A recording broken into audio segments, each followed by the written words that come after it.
have seen episode 8, you might have noticed that at some point, in going around the star, I wrote the 20th fluid. السيال, al, again as a refresher, al, alif, which means the. It's a combination of two letters, alif and lam, al. And it's al, not al. Followed by the letter sin, which is the S in Arabic, which can be, again, written a couple of ways. And again, by itself with the little hook or teeth or indentations. Now I add the al, as-sayyal. So it's as-sayyal, not al-sayyal, as-sayyal. So it's alif, lam, sin, and this is the ya by itself. And when I incorporate it into the word, I've taken a little chunk of it, the dash, very important, that little dash underneath. Then I add the alif again to give it that a-sayyal. That's okay. And then the lam, as-sayyal. So let me write it a few ways. As-sayyal, here, streamlined, where the al is connected to the sin without any indentations, or I can add the indentations. So with, without little teeth or indentations, shorter, longer. Again, you can write it a whole bunch of ways depending on your personal preference, and sometimes to make things fit on the page.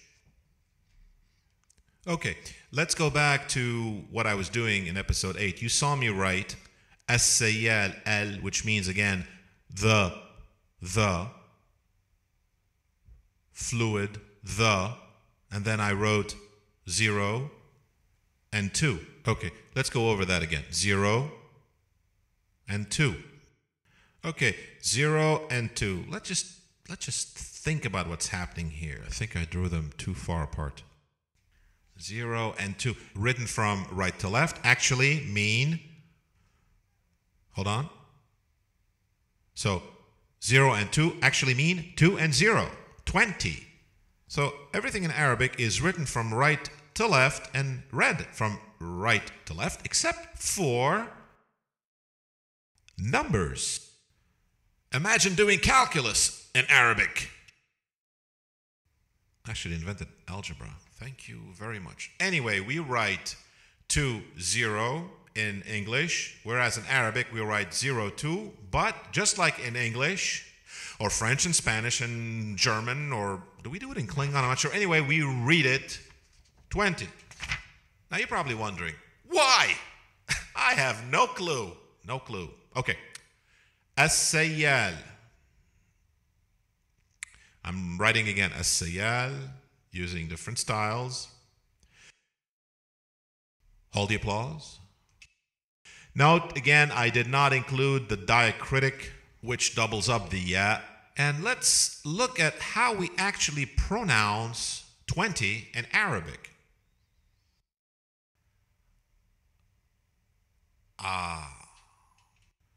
Now, I'd like to introduce you to perhaps the most difficult letter you'll ever have to pronounce.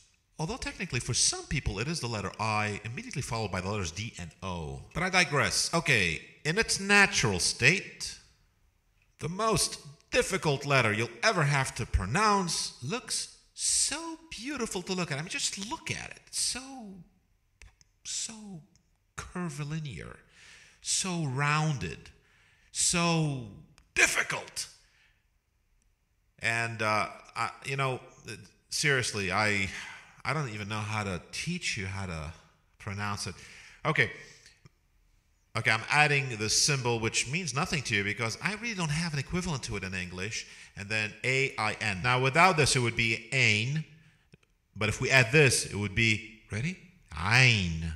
Now, how do we actually pronounce this ein? Now, let me tell you, folks, if you happen to be an American, just remember, Americans put a man on the moon.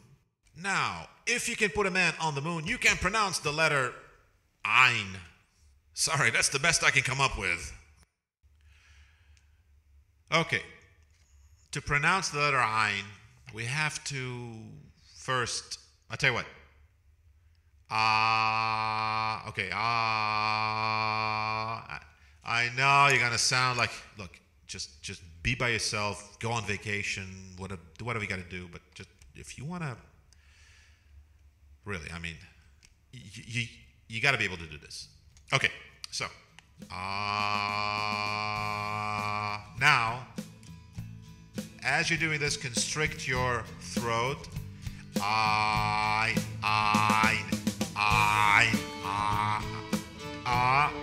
Believe me, I know it sounds ridiculous, but in no time, forget Tutankhamun. You'll be a master. So, the letter Ein. See you next time in episode 10.